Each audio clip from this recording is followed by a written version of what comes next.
Kenapa kok menggoyahkan? Jelas teman-teman, ketika kita menyebutkan Ki Hamid misalkan, ketika kita menyebutkan Mbah Mun misalkan, ketika kita menyebutkan Abah Gurus Kumpul misalkan, ini orang-orang ya yang tidak punya kompeten di bidang ilmu nasab, ini akan gampang goyah. Berbeda dengan orang-orang yang memang dia itu konsen di dalam mendalami ilmu nasab. Apa dia mengaku seperti itu? Berdasarkan binaan ala mukasyafati ahadi syuyukhihi lahu. Berdasarkan petunjuk mukasyafah dari salah seorang guru-gurunya. Ya, jadi ini ada orang ya yang bernama Ali bin Abdullah Asy-Syadzili ini. Dia itu mengklaim dirinya sebagai bagian dari keturunan Kanjeng Nabi Muhammad SAW berdasarkan kasyaf daripada salah seorang gurunya.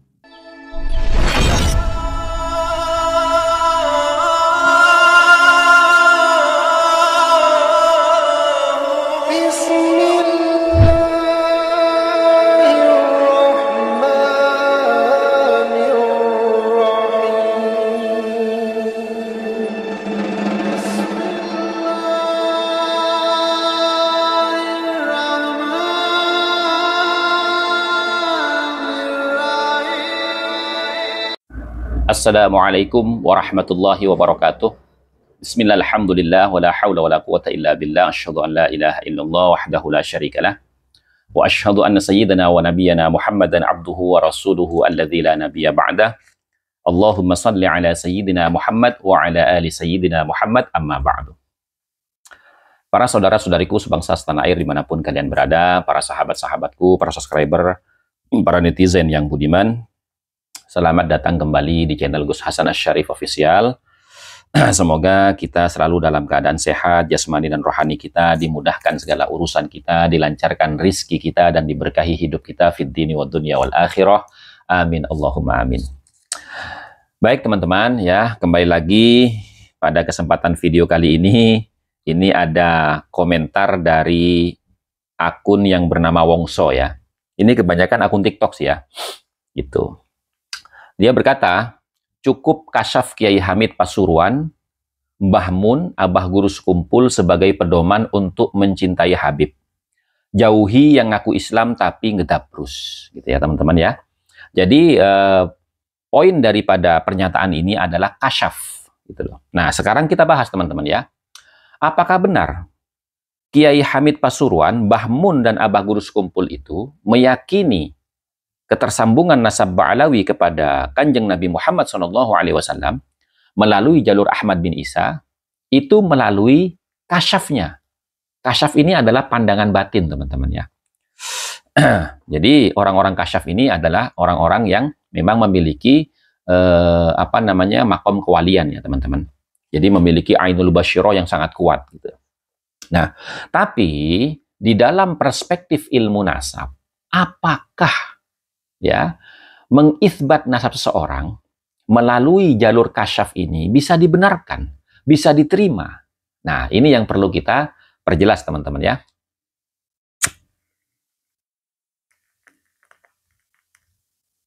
Diambil santai teman-teman sambil ngerokok, ngopi gitu ya.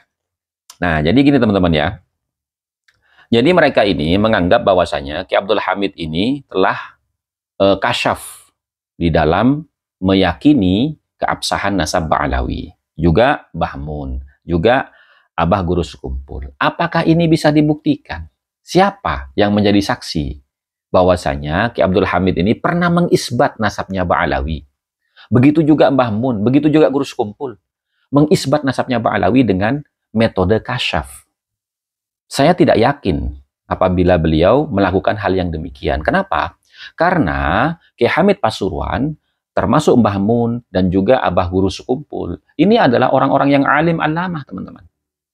Seorang yang alim alamah itu, setiap melakukan tindakan, mengambil keputusan, dan juga mengeluarkan fatwa ataupun statement untuk publik, itu pasti akan melewati beberapa pemikiran-pemikiran, pengkajian-pengkajian, penelaahan di bidang keilmuan.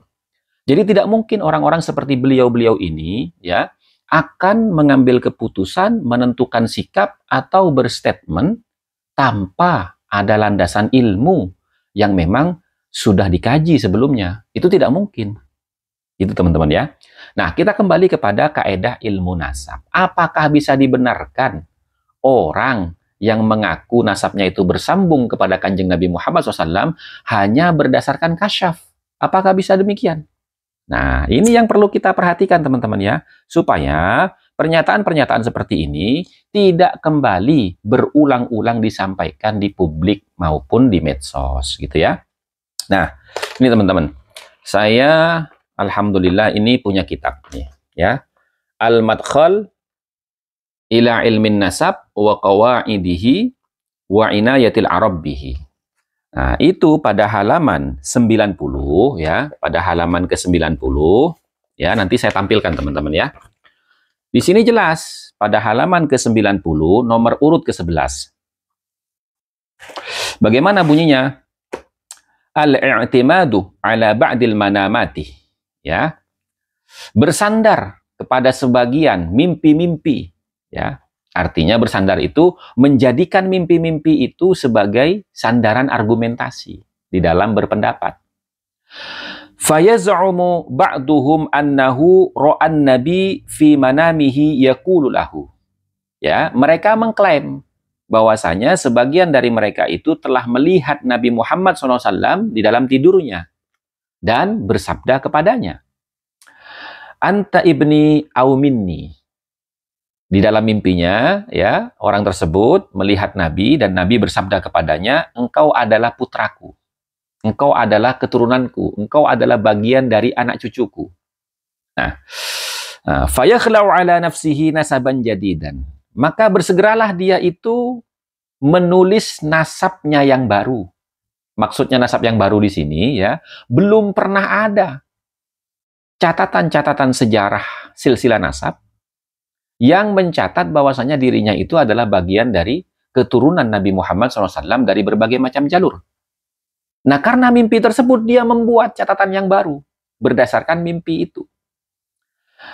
Awil i'timadu alal kashfi. Nah, ini yang masuk kepada pembahasan yang ditanyakan oleh Pak Wongso tadi. Ya. Atau dia bersandar alal kashfi, atas kemukasyafahan. Artinya, kemukasyafahan seseorang dia jadikan sandaran untuk berargumentasi di dalam menyampaikan pendapatnya. Ya, kama fa'ala Ali bin Abdullah Asy-Syadzili As-Sufi, sebagaimana yang pernah dilakukan oleh Ali bin Abdullah Asy-Syadzili As-Sufi yang wafat pada tahun 656 Hijriah. Ya, jadi dulu juga pernah teman-teman. Yang ada seorang tokoh yang bernama Ali bin Abdullah Asy-Syadzili. Beliau ini adalah tokoh sufi, bukan pakar nasab. Seorang tokoh sufi yang wafat pada tahun 656 Hijriah. Faqad idda'a annahu minal asyrafil adarisah bina'an ala mukasyafati ahadi syuyukhihi lahu. Dia mengklaim dirinya itu bagian daripada asyraf, daripada syarif atau keturunan baginda Rasulullah dari keluarga Al-Idrisi. Kenapa dia mengaku seperti itu? Berdasarkan bina'an ala mukasyafati ahadi syuyukhihi lahu. Berdasarkan petunjuk mukasyafah dari salah seorang guru-gurunya. Ya. Jadi ini ada orang ya yang bernama Ali bin Abdullah Asy-Syadzili ini, dia itu mengklaim dirinya sebagai bagian dari keturunan Kanjeng Nabi Muhammad SAW berdasarkan kasyaf daripada salah seorang gurunya.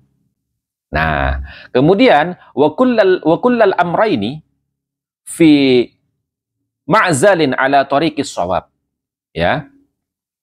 Dan kedua hal ini bisa menggoyahkan ya, menggoyahkan atas apa? Atas kaedah-kaedah kebenaran di dalam mengisbat nasab gitu.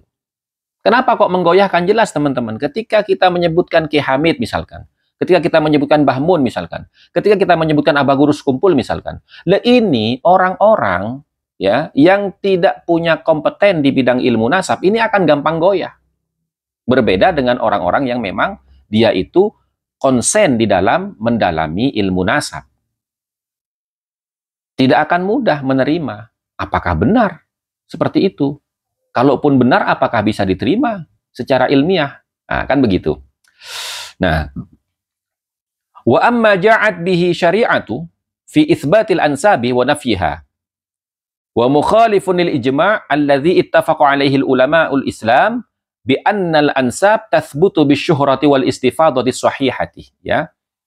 Nah, adapun dua hal ini, ya, ini bertentangan dengan, ya, syariat di dalam mengisbat nasab atau membatalkan nasab. Jadi mengisbat nasab dan membatalkan nasab itu tidak bisa melalui mimpi atau melalui kasyaf, tidak bisa, teman-teman.